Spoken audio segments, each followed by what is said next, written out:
Hello বন্ধুরা, আসসালামু আলাইকুম। তোমরা সবাই কেমন আছো? আশা করি ভালো আছো। আমিও ভালো আছি। আজকে আমি ধনিয়া পাতার ভর্তা করব। ধনিয়া পাতাগুলো আমি ধুয়ে বেছে পরিষ্কার করে নিয়েছি এবং কেটেও নিয়েছি। চুলার উপর কড়াই বসিয়ে দিয়েছি, এখন সরিষার তেল দিব।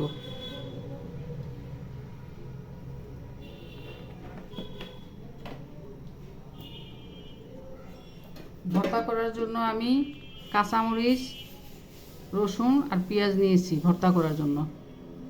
এখন কাঁচামরিচগুলো ভেজে নিব। কাঁচামরিচের এই যে মাথাগুলো আমি কেচি দিয়ে কেটে নিয়েছি, না হলে এগুলো ফুটতে থাকবে।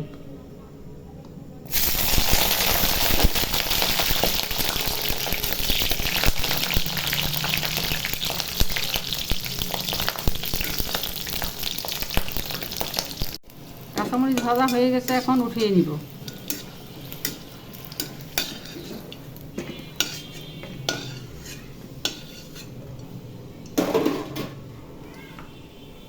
পেঁয়াজ রসুন কুচি দিয়ে ভেজে নিব।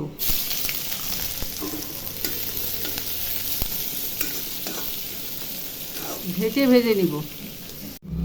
পেঁয়াজ রসুন ভাজা হয়ে গেছে, এখন উঠিয়ে নিব। এখন ধনিয়া পাতাগুলো দিয়ে ভেজে নিব, হালকা ভেজে নিব।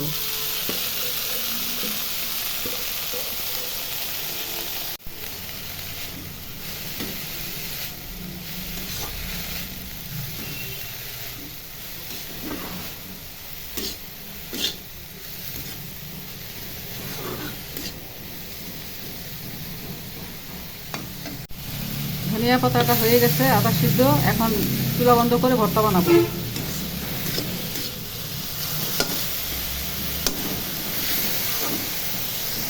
আমি একটা ব্লেন্ডার জার নিয়েছি, আমি ব্লেন্ডার জারের মধ্যে ভর্তাটা করব। আপনারা চাইলে শিলপাটায়ও ভর্তাটা করতে পারেন। এখন আমি মশলাগুলো দিয়ে দিব। প্রথমে আমি মরিচ দিব, পেঁয়াজ রসুন ভাজা দিব,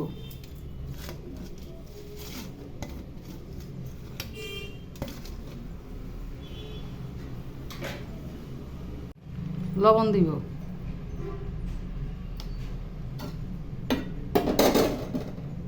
এখন ধনিয়া পাতাগুলো দিয়ে দিব।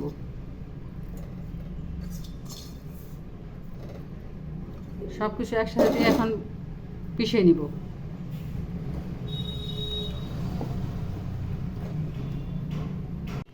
ভর্তাটা হয়ে গেছে, এখন ঢেলে নিব পাত্রের মধ্যে। ধনিয়া পাতার ভর্তা হয়ে গেছে। ভর্তাটা ভালো লাগলে একটা লাইক দিও। আমার ইউটিউব চ্যানেলটা সাবস্ক্রাইব করে আমার ফেসবুক পেজ ফলো করো। খোদা হাফেজ, বাই বাই। নতুন কোনো রান্নার রেসিপি নিয়ে আবার আসবো।